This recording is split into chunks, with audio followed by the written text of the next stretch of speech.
อันเล่านี่เราสิบ่ขายเอื้อยเราเว้านะเราสิอยู่แต่ว่าสิลงบทบันทึกเพิ่นเพิ่นว่าเป็นน้ำเฮานี้มาวุ่นวายอยากลงนะบ่เกี่ยวกันลงบทบันทึกไว้บ่ให้ขายดินตอนนี้เฮือนตัวนี้บ่ให้ขายเพราะว่าเจ้าบ่มีเจ้าบ่มีเงิน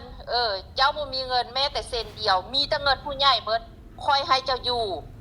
คือจบเฮ็ดบทบันทึกไว้เจ้าบ่อยู่ก็คือเจ้าหนีให้คนอื่นมาอยู่แค่นั้นค่อยบ่ได้ต้องการหยังแล้วค่อยก็บ่ได้เสียดายดอกว่าอันทานไปแล้วหันยังสิมาเว้าหยังอีกค่อยบ่ได้เว้าหยังค่อยขอเพียงแต่ว่าเจ้าอยู่ดีๆจนซั่วลูกซั่วหลานเจ้าอยู่ได้บ่ให้ขายเจ้าเข้าใจบ่การช่วยเหลือมันสิเฮ็ดแบบนี้เบิดทุกคนแต่ว่ามันขึ้นจากขายอยู่ในสมองมันขึ้นจากขายเจ้าปฏิเสธแต่ที่แรกแล้วค่อยก็บ่ได้เสียเงินซื้อให้เจ้าแล้วค่อยก็บ่สงสารอีกสิสงสารไปเพื่อหยังเพราะว่าเจ้าบ่ได้ต้องการเด้เจ้าเว้าอยู่ในคลิปเจ้าก็บ่ได้ต้องการอยู่ในบ่อยากอยู่ในพลสิมแล้วมันเป็นหยังบ้านพลสิมมันเป็นหยังมันอยู่ขึ้นกับโตเจ้าหั่นมันก็บ่ได้เป็นหยังเจ้าอยู่เจ้าอยู่ใส่มันก็ดีคือกันเพราะว่าฉะนั้นอีเมลคนเก่ามันไปใส่ค่อยอยากฮู้เดี๋ยวนี้น่ะอีเมลคนเก่ามันอยู่ใส่ตะกี้นี่เว้านัวหัวม่วนอ้อนโยนและเดี๋ยวนี้คือแกล้งคือก้าวร้าวแท้มึงนอนห้องหมอแม่นไผอัน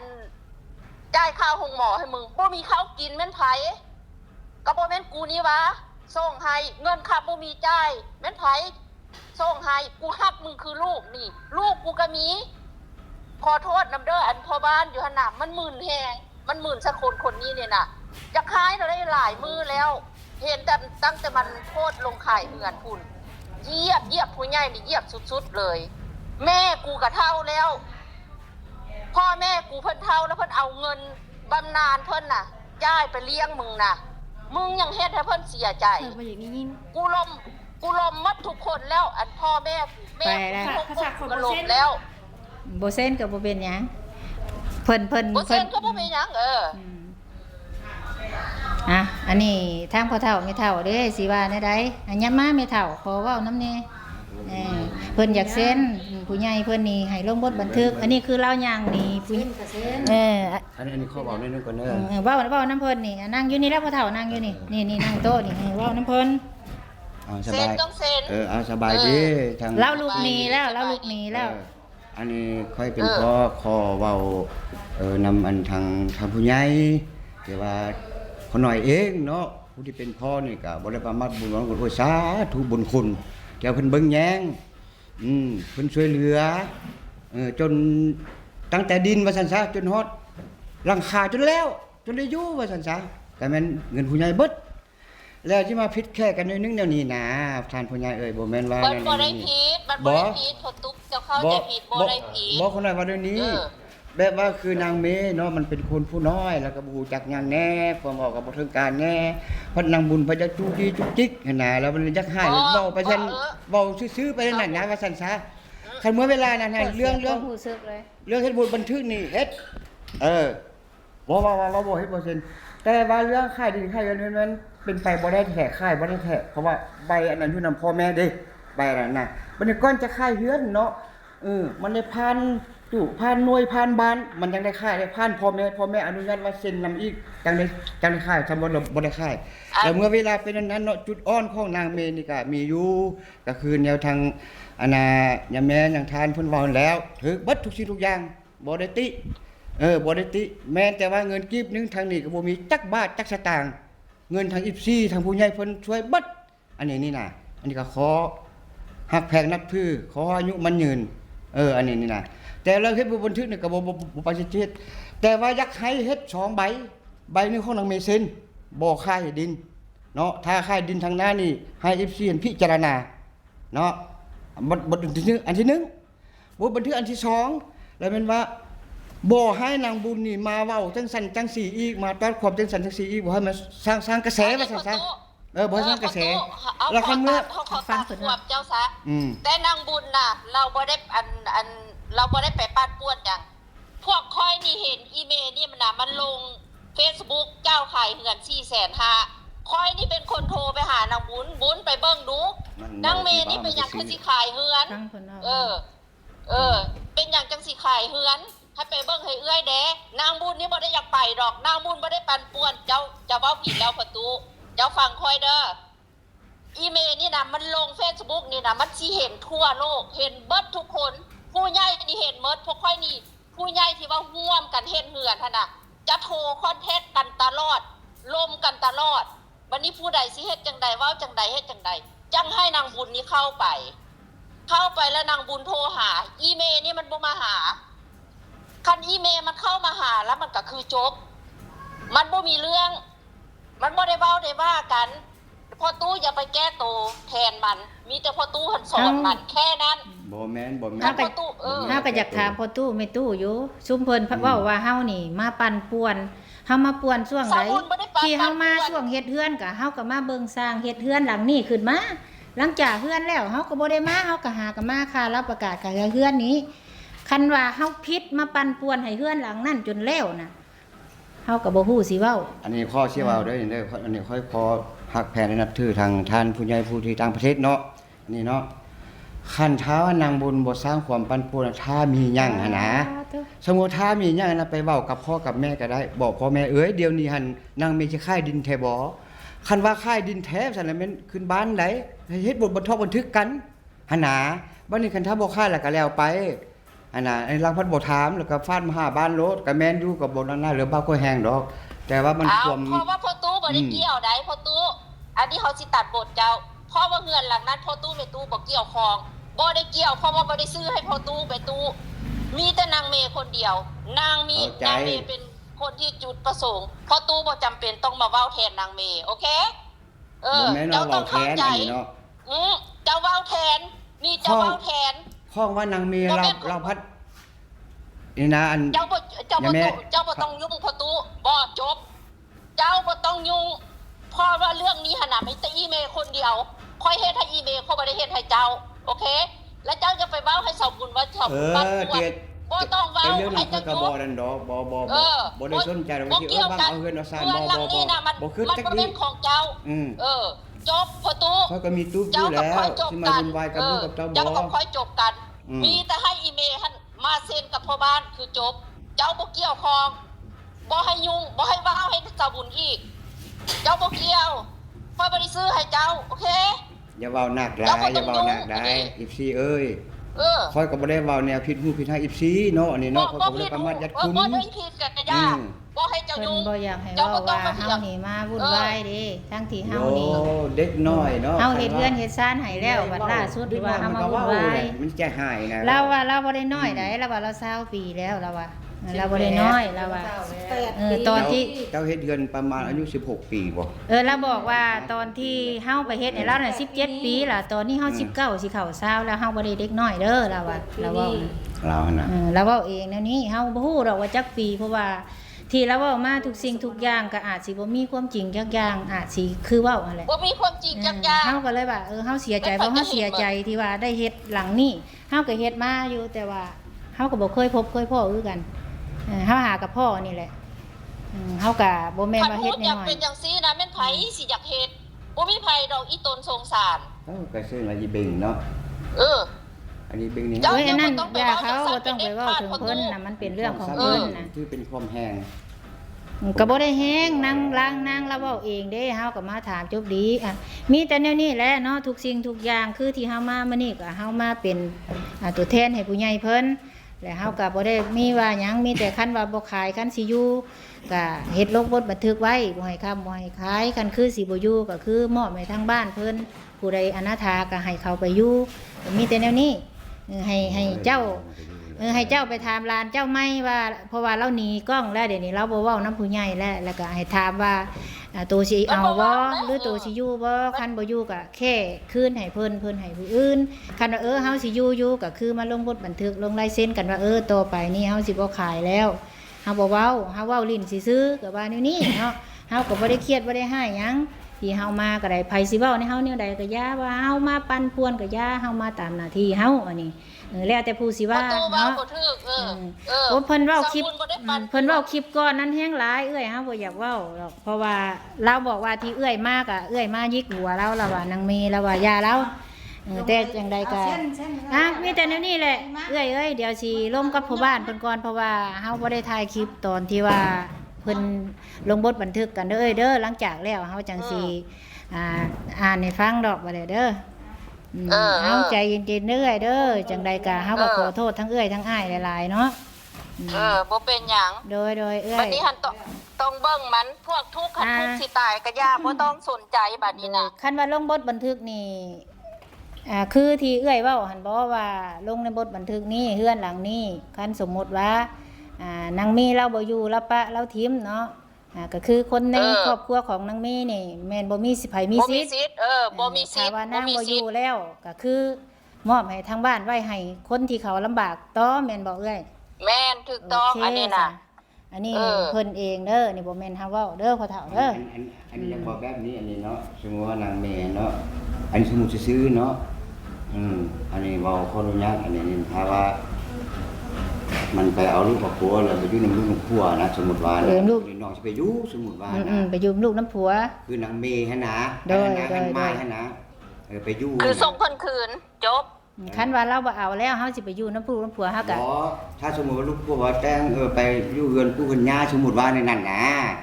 แล้วจะให้น้องไปอยู่สิได้บ่น้องไปอยู่นะเพราะว่าแต่ที่ก็น้องก็มีชื่อในนั้นอันนี้ก็ต้องก่อนสิอีหยังก็ต้องถามกันก่อนตัวนี้ก็ปล่อยให้มันเป็นเรื่องอนาคตซะอันนี้ตัวนี้ก็ให้มันฮอดพุ่นก็จังว่ากันอันนี้ก็แล้วแต่ทางผู้ใหญ่เพิ่นสิพิจารณาจะรู้จักเดี๋ยวนี้แล้วเพราะว่าทางหน้านี่สมมุติว่านางมีเอาลูกก็เอาไปเป็นผู้เป็นย่าเอาไปอยู่พุ่นแหละเอาให้น้องไปอยู่ซ่าจังซี่นะคันอันนี้ก็เฮาก็ยังบ่ฮู้อันนี้บ่มีเรื่องซ่านี่มันค่ายนะคันว่าเอาจังซี่เนาะให้เฮาเอื้อยว่าคือเฮาบ่คันสมมติว่านางไม้เนาะเราดีเราบ่ประมาทบุญคุณผู้ที่เพิ่นสร้างให้ก็เอื้อยว่าแนวใดเอื้อยบ่ให้ไผจักคนนะครอบครัวนั้นบ่ให้ไผจักคนอีเมนี่แล้วก็คือจบบ่ให้ไผจักคนบ่ให้ไผมาเกี่ยวข้องอีกหมดอีเมแล้วก็จบอันนี้คือบ่ให้ไผโดยโอเคเอ้ยกันสมัยพ่อบ้านลูกไปอยู่ถ้าเพิ่นบ่ได้แล้วอีเมลกันของประมาทเพิ่นว่าบ่อยากอยู่บ่อยากบ่มักให้บ้านคนซิมว่าพ่อบ้านบ่ถามมันบ่อยากโอเคนะอันนั้นก่อนเนาะเอ้ยเนาะบัดนี้เนาะคันมีหยังสิโทรหามาเด้อลงกับบ้านก่อนมันโดนแหละโอเคซะนะเกบัดตัวนี้ก็คือตามนี่แหละเนาะเอาก็ได้อันนี้ก็คืออันนี้ก็คือคำมันผู้ใหญ่เพิ่นทุกสิ่งทุกอย่างก็มีแต่เพิ่นแหละบ่แม่นเฮาเด้ออันนี้เด้อเพราะว่ามันเป็นสิทธิ์ของเพิ่นเนาะเอ้อยบ่แม่นสิทธิ์ของเฮาอันนี้คันสิเมื่ออยู่ส่วนพ่อบ้านพุ่นนี่ก็สิยากอยู่นั่นแม่อะไรของว่าบ่มักให้บ้านคนซิมพ่อบ้านจังซั่นเด้อนะแซนพี่น้องเดี๋ยวจังใดคลิปนี้ก็ประมาณนี้ก่อนเดี๋ยวสิลงกับทางผู้บ้านเพิ่นหยังเพิ่นก่อนเด้อทางประเทศก็สบายดีเด้อประเทศเด้อจังใดก็สบุญก็สิขอจบคลิปก่อนพี่น้องเนาะโดยสบายดีเด้อคืนได้เว้าแน่นอนกับพิษขาดไปไล่หันไล่แนวนะเดี๋ยวพร้อมแล้วขอโทษนับไปกว่าเปิดแล้วสั่นแล้วสั่นเลยว่าทางนี้พี่น้องเนาะก่อนอื่นก็สบายดีเด้อสบายดี FC เพิ่นสุขุสุคนเนาะสบายดี FC สาวนวลสาวไร่ประเทศเนาะก็ FC ฝั่งลาวฝั่งไทยเพิ่นสุขุสุคนเนาะถือว่ามื้อนี้พี่น้องเนาะในคลิปนี้ก็บ่มีหยังคลิปนี้ในเมื่อทุกสิ่งทุกอย่างเนาะเฮาล้มกันลงโตแล้วพี่น้องในคลิปก่อนๆนั่นแหละทุกสิ่งทุกอย่างก็คือที่ทางผู้รักผู้ใหญ่เพิ่นได้ได้เว้าหรือว่าได้ลงบทบันทึกในนี้เนาะใบบทบันทึกอันนี้ก็คือทางในบ้านของน้องเพิ่นเองลงบทบันทึกเพราะว่าอันนี้ก็ขออนุญาตเนาะพี่น้องทางในบ้านเพิ่นตอนที่เพิ่นเฮ็ดเวียกหรือว่าลงเวียกเพิ่นก็บ่อนุญาตให้เฮาถ่ายคลิปเพราะมันเป็นเวียกของเพิ่นเฮาก็เลยบ่ได้ถ่ายหลังจากเพิ่นเขียนแล้วเฮาจังสิมาอ่านสู่พี่สู่น้องแล้วก็สู่ FC ได้ฟังว่าลงบทบันทึกหยังก็คือเรื่องเฮือนเนาะเฮือนที่ว่าน้องเพิ่นได้โพสต์ลงไปขายนั้นในเมื่อว่าเฮาได้ร่วมกันคันว่าน้องเพิ่นบ่ขาย ก็มีแต่ลงบทบันทึกไว้คันว่าน้องเพิ่นบ่อยู่ก็มีแต่มอบให้ทางบ้านเนาะในเมื่อน้องเพิ่นตัดสินใจว่าสิอยู่แล้วเฮาบ่ขายก็บ่มีปัญหาพี่น้องเพราะว่าสบุญมาก็บ่ได้ว่ามา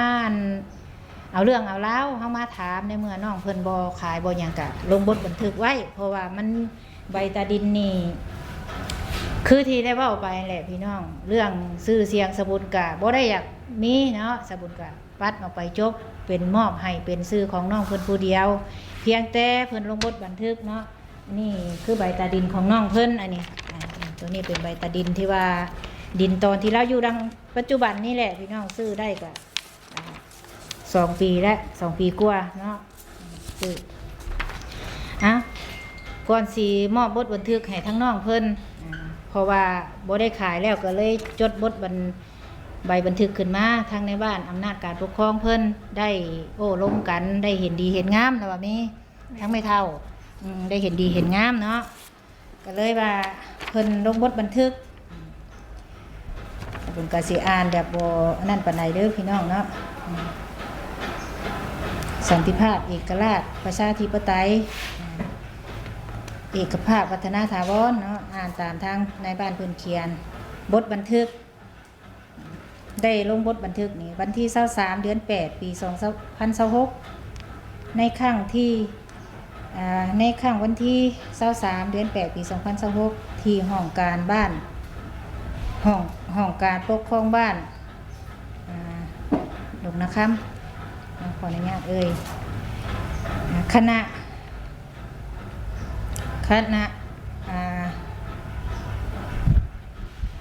มันยังนอกบ้านมาดูประเทศเจ้าเจ้าอ่านดูอันนี้อันนี้ก็เพลงใจเป็นตากู ที่แรกเฮาเพิ่นนครไกรสอน เขียนที่พ่ออ่านไรเนาะ นครไกรสอนแขวงสวรรณเขตได้สร้างบทบันทึกไก่เกียระหว่างนางกองคำจันทวงศ์อายุ19 ปีอยู่หน่วย9บ้านดงนาคำกับนางบุญอายุ48 ปีบ้านโคกเมืองอุทุพรแขวงสวรรณเขตเกี่ยวกับเรื่องดินและเฮือนที่ผู้ใหญ่ใจดีสร้างให้อยู่บ้านพ้นสิมดินจัดสรรอยู่บ้านพ้นสิมเลขที่ตอนดิน500เนื้อที่ดิน624อันนี้เขียนตามที่เพิ่นเขียนลงเนาะ624ตารางเมตรออกซื้อนางกองคำจันทวงศ์อิงตามการมอบสิทธิ์ของผู้ใหญ่ใจบุญที่ได้ซื้อดินและสร้างเฮือนให้นางกองคำแม่นให้นางบุญพม่าตางหนาเข้าร่วมไกลเกลี่ยและสร้างบทบันทึกอิงตามการตกลงกันมีดังนี้ 1. แม่นให้นางกองคำอยู่แต่บ่มีสิทธิ์ขายมอบให้อยู่แต่บ่มีสิทธิ์ขาย 2. ถ้าจำเป็นแม่นให้ร่วมกันกับนางบุญหรือผู้ใหญ่ใจบุญที่ซื้อดินและสร้างเฮือนให้ 2. เพื่อให้มีความสงบแม่นบ่ให้นางบุญและนางกองคำบ่ให้ลงทางโลกโซเชียลนับแต่มื้อสร้างบทบันทึกนี้คือว่าเพิ่นหลังจากที่คลิปนี้เนาะหลังจากที่เฮาปล่อยคลิปนี้ลงไปแล้วบ่ให้มีไผอัดคลิปอยู่ในเฮือนในซ่านนั่งอยู่คนเดียวเข้าใจอยู่แล้วว่าเข้าใจ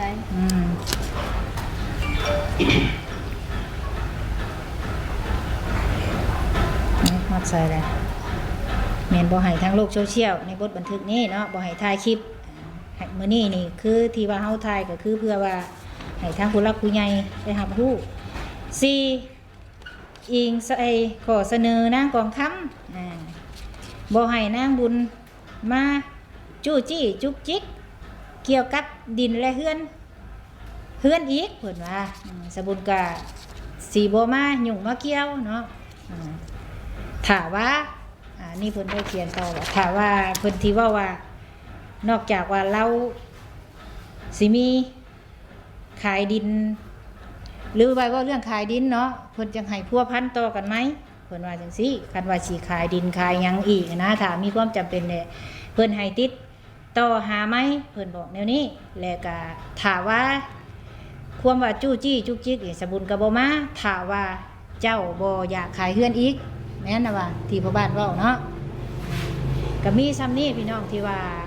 บทบันทึกเนาะหรือว่าขอตกลงกันเฮาก็เข้าใจตามนี้พี่น้องอันนี้คือบทบันทึกว่าบ่ให้นางแล้วนี่ขายมีสิทธิ์อยู่แต่บ่มีสิทธิ์ขายเนาะสบุญก็จะบ่มาวุ่นวายหยังกับเราเพราะว่าสบุญก็ทำหน้าที่ตัวเองถ้าว่าเรามื้อใดมื้อหนึงเราอยากขายอีกสินะ กินน้ำ เฮาก็ได้อันเข้ามาอีก กินน้ำ ทางในบ้านเพิ่น กินน้ำ บอกมาตามนี้พี่น้องเอ้ยเนาะ ก็แล้วจังได๋หัวลงออกแฮงได้ครับเนี่ย เข้าใจอยู่แล้วว่ามีคือที่แม่บุญมาเว้าเนาะทุกอย่างนี่ก็เพื่อตัวเจ้านั่นแหละข่อยก็บ่ได้มาข่อยคือข่อยก็สิบ่มาเกี่ยวถ้าเจ้าบ่ขายเฮือนเนาะก็ดีคำนี้แหละที่เพิ่นลงบทบันทึกก็เพื่อว่าให้เจ้าอยู่ได้และก็บ่ให้ขายเพราะว่าเพิ่นเฮ็ดให้เฮาอยู่เงินคำมันก็หายากเพิ่นก็ได้ลงบทบันทึกไว้แล้วอันนี้ถ้าว่าจังใดก็คันเจ้ามีการสิขายอีกก็ให้เจ้าลงกันคือที่เพิ่นได้เว้าไว้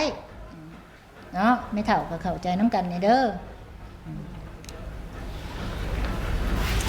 และมีผู้มีลายเส้นนี่แหละเนาะคือ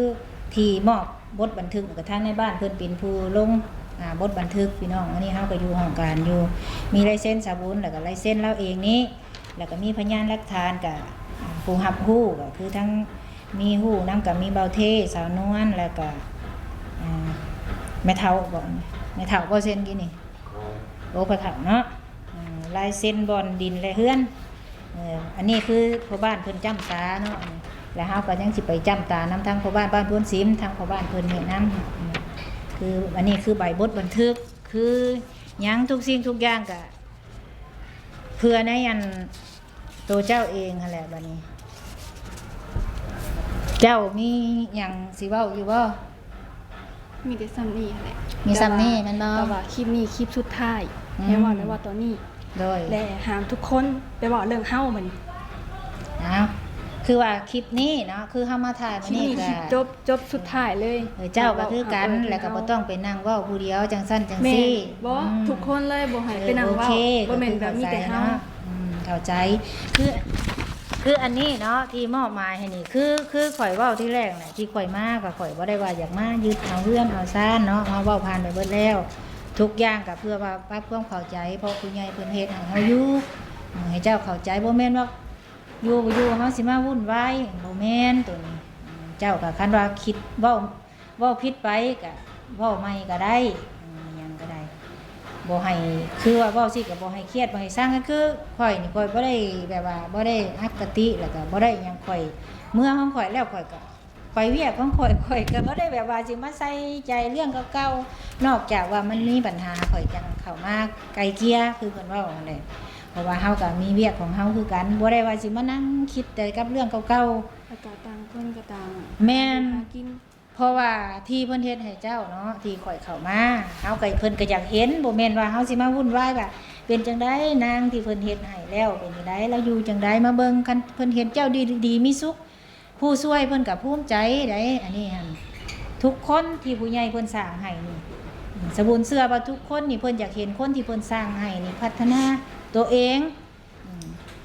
บ่แม่นว่าเพิ่นสร้างให้แล้วว่าเพิ่นไปวุ่นวายบ่แม่นแนวนี้เนาะเฮาก็บ่มีหยังพี่น้องเอ้ยมื้อนี้ก็ได้ก็ถือว่าดินเฮือนก็เราได้อยู่คือเก่าแต่ว่าบ่ได้ขายเจ้าอยากอยู่ก็อยู่บ่แม่นสิว่าอ้าวค่อยให้เจ้าเลยบัดอยากไปเฮ็ดแนวใหม่มันก็มันบ่จบบ่งามเฮ้ยทางแม่เฒ่าเด้มีหยังสิว่าอยู่บ่ บ่มีแล้ว มีแต่มานั่งนำซื่อๆแน่เนาะ ว่าแล้วก็แล้วก็ มีแต่หมอมีแล้วก็ แล้ว ข่อยก็ยังบ่ได้หยังดอกบ่ได้คิดอีหยังบ่ได้เครียดบ่ได้สร้างให้ไผฮักแพงกันคือเก่า บ่ได้คิดได้เครียดซังอันนี้ก็ดีหักแกเป็นลูกเป็นเต้าคือเก่า คันว่าคิดว่าหยังนั่นคือเก่ามีหยังก็ บอกกันเฮาน่ะบ่ได้หยังดอกเฮาน่ะแต่ทำตามหน้าที่เฮาก็ได้ผู้ละเพราะว่าเวียกเฮาตัวนี้เด้คันดอกคันคือว่าที่ ตามในหน้าที่ไผมี แม่น นั่นแหละไป เฮาเฮ็ดหน้าที่ของเฮาคือเจ้าก็สิฮู้เจ้าก็เป็น YouTube คือการเจ้าก็ตั้งช่องคันผู้ใหญ่ให้เจ้าไปเจ้าก็ต้องไปตัวนี้นะโดย ฝังฝังในนามพ่อของนางของคำ อืม เมื่อเป็นเรื่องนั้นเราการคิดและเกิดที่ทำใส่บุญคือนำบุญคือร้านแล้ว โดย ให้ความห้องเราห้องมือแล้วก็ความเป็นธรรมทุกสิ่งทุกอย่างเราใช้สันหันทาสมมุติว่าอาณาพี่น้องหรือว่าใดทางของคำเจ็บเป็นที่อ่านไปเบิ่งไปแยงได้บ่หรือว่าใดหันหาคือผ่านมาคือมีเพิ่นจะทะเลนิดน้อยเท่านั้น เฮ้ยมันยังก็เว้าใหม่ อ เด้ ย่างนั้น มันยังแล้วเว้าใหม่เด้อ เอาย่านว่านางกองคำเจ็บเป็นที่หาถ้าว่านอนอยู่พุ่นหั่นนะ ก็ได้นั่นแหละว่าไปสิเป็นหยัง เขาบ่ได้ห้ามแล้วบ่เฒ่า เขาบอกว่า บ่ได้หา แล้วบัดนี้หา เพิ่นยังเว้าอยู่ ตัวนี้มันเป็นระแวงเชื้อนึงแล้วพอสิว่าสิก้อนบ่รู้นะสิก้อนเนาะ บ่ อันช่องมานะครับบ่ให้ว่าผู้ใหญ่ผู้นั้นนะเนาะอันน่ะบอกว่าปากเฮือนปากซาเป็นจังซี่บ่แม่นเพราะว่านางกองคำนี่ก็เป็นคนทุกข์ยากคือว่านั่นเนาะแต่ว่าหมดสิทธิ์ที่ว่าเพิ่นช่วยเหลือแล้วแต่เพิ่นก็มอบว่าอันน่ะมอบดินมอบดอนให้เด้อแล้วผู้ใหญ่ใจดีเพิ่นก็ได้ถ้าว่ามีกันอยู่กันนั่นก็ชอบ เปลี่ยนไปซะแล้วเนี่ยก็ นั่นแหละก็ได้มาชอบอยู่หากินบางครั้งก็บ่ได้ไปนอนอยู่เฮือนว่าซั่นซะอันอยู่เมียนบางครั้งก็มาพี่มันกินตามเศรษฐกิจ ที่ก็ ก็เฮาบ่ได้ว่าอันนี้เฮาบ่ได้ว่าบ่ได้ว่าขอแต่ว่าอย่าขาย ย่านหมด แม่ แต่ว่าเรื่องผู้เข้าหูจักแล้วผู้เข้าหูจักแล้วตั้งเพิ่นเครียด แม่นเฮาบ่ได้บังคับว่าบ่ให้เราอยู่พุ่นตลอดบ่แม่นเฮาเคยบอกว่า ตอนตะกี้ก็ไม่เฒ่าอยากไปอยู่ก็ไปบ่ได้เว้าบ่ได้ห้ามได้ว่าบ่ให้ไป ไปมาหากินนี่แหละ เฮาบ่ได้ห้ามได้ พอมาสิว่าทาง14ผู้ใหญ่เพิ่นเว้ามีเด็กผู้ใจไปอยู่เป็นเจ็ดค่าน่ะยิ่งแต่อยู่นำก็คำคนเดียวน่ะแต่ว่าผู้ค้าจะขอเว้าเพราะมันเป็นมาถ้าไปอยู่ไปนอนบ่นั้นนี่บ่หั่นน่ะน้องเป็น เจ็บเป็นไอ้ดุนไปเบิ่งกันจะไปบ่มีไผเว้าดอกอันนี้ หรือว่าบางครั้งนี่ว่าโอ้นางอันไม้หันออกจากนี่บ่มีชื่อมีเสียงบางเทื่อเนาะอันผู้เอ้ยว่าบ่นอน ตอนนั้นน่ะเพิ่นเห็นเราไปนอนเพิ่นก็ยังดีใจได้ว่าเจ้ามานอนกับไผน้องก็ดีใจคันน้องไปอยู่นำ ก็ได้เฮ็ดเวียงแล้วมันก็ไปบ่ได้ก็บ่มีบ่ มา ได้ เยี่ยม บ่ มา ได้ ยามเนาะแม่จะก็ไปนอนน้ำอีเมฆก่อนเด้อนะเพราะว่าอยากกินข้าวหน้าเว้ย โดยเอาตามนั่นแหละคันว่าคันว่าเรื่องอนาคตแนวใดเฮาก็ยังซองบ่เห็นก็อยู่ไปแล้วเพราะว่ามีแต่ตามนี่แหละเด้อมีเด้อคือใบอันนี้ก็ไปเซ็นพ่อบ้านพุ่นซิมแลสิมาข่อยฟังเด้ออันนี้นั่นข่อยสิไปหรือเจ้าสิไปเซ็นบ่ฮะ มีรถแล้วให้นำ เดี๋ยวเฮาไปเส้นแหละเฮามาก๊อกเมียนล่ะเฮาสิมาฝากไว้น้ำเพิ่นแหละให้เจ้ามาเอาน้ำเพิ่นนี่เด้อเนี่ยข้าเจ้าอยากใบตัวนี้ ใบมอบใบบทบันทึกเจ้าต้องถือไว้แหละไปนั่นแหละสิมาฝากไว้น้ำเพิ่นนี้เพราะว่าเฮาก็จักสิว่าจังได๋พี่น้องเอ้ยมีแต่พ่อบ้านเพิ่นก็สละเวลามาแต่เศร้าแล้วพี่น้องเอ้ยมื้อนี้ก็เบิดมื้อว่าง่ายมันก็บ่ง่ายเพราะว่ามันบ่จักก็สิเว้าเฮาก็ได้เนาะก็มีเท่านี้แหละเฮาก็ได้ที่แรกกันว่าเปิดลมกันมีหยังก็ให้ทุกอย่างน่ะมันขึ้นกับดีเบิดความดีนี่ชนะทุกอย่างได้พี่น้องเอ้ยแม้แต่ให้กันสิเป็นอื่นนี่โอ้ยเฮาขอโทษเด้อนี่ป้าหัวใจวงรอดเรื่องคนนี่ชนะความเรื่องความดีชนะทุกอย่างแม่นบ่คุณเจ้าว่าทุกอย่างนี่อีหยังคือกันเบิดแม่นซาเฮาได้อันนี้มื้อนี้ก็บ่มีหยังดอกพี่น้องเอ้ยก็ถือว่าใบตัวนี้ก็ถือว่าสำเร็จเนาะใบที่ว่าลงบทบันทึกพี่น้องเรื่องเฮือนเรื่องซ่านเรื่องดินดอนตอนหยากก็ให้น้องเพิ่นอยู่คือเก่าเพราะว่า เราโพสต์เราก็โพสต์ลงไปซื่อๆเราบ่ได้ขายเราอ่ะก็บ่เป็นหยังบ่ขายก็บ่เป็นหยังแม่นคันบ่ขายก็บ่เป็นหยังคันขายก็คือเว้าให้แล้วคือที่เฮาเว้าผ่านมาหั่นแหละอันนี้ก็คือลงบทบันทึกไว้เพื่อว่าเป็นหลักฐานพยานนํกันหลายคู่หลายคนนี่แหละเพราะว่าเฮือนนั้นเป็นเจ้าบันทึกว่า4ปี5ปีไปรถสาวไล่ผ่านมาว่าเอ้าเพื่อนไผอยู่นี่หัวไปชั้นก็บ่ได้อีกได้แม่เอ้ยคันว่าเจ้าบ่อยู่ไผนางไม้เอาแม่ไปใช้มีไปเฮือนผัวแล้วก็ยังจำนึงเนาะคันถือคนอื่นไปนอนอยู่หั่นรถไผอันนี้ผัวเอ้าเราขายให้ค่อยแล้วล่ะผิดไอ้ตัวน่ะแม่นน่ะว่าเข้าใจอยู่แล้วบ่คันน้องเจ้าไปนอนอยู่หั่นนางแม่แล้วไปกรุงเทพแล้วก็บ่มีไผว่าแม่เฒ่าไปอยู่หั่นก็ไผนี่ไปนอนท่าแม่ท่านางแม่แล้วไปหาเงินก็บ่มีไผว่าคันบ่เห็นคนอื่นนั่นมันอยากว่าตัวน่ะ แม่นออกประตูคันบ่แม่นลูกหลานผัดคนอื่นคือสิไปนอนน่ะนะคันคือว่าพ่อแม่บ่ลูกน้องนุ่งบ่มานอนท้าจักอ่ะเราบ่อยู่ก็ไผสิว่าคนอื่นไปอยู่มันก็บ่แม่นแล้วบาดนี้ตามนี่แหละพี่น้องเอ้ยเนาะก็มีแต่สิเอาข้าวน้ำมาสู่เพิ่นกินแล้วบาดนี้จักโมงจักยามแล้วอันนี้พอดี12 โมงเลยแน่นี่กินข้าวกินน้ำน้ำกันก็เด้อจากเมื่อเด้อไม่ตู้เด้อกินกันสมุทีกันนี่เล่นหาสัตว์แล้วเจ้าก็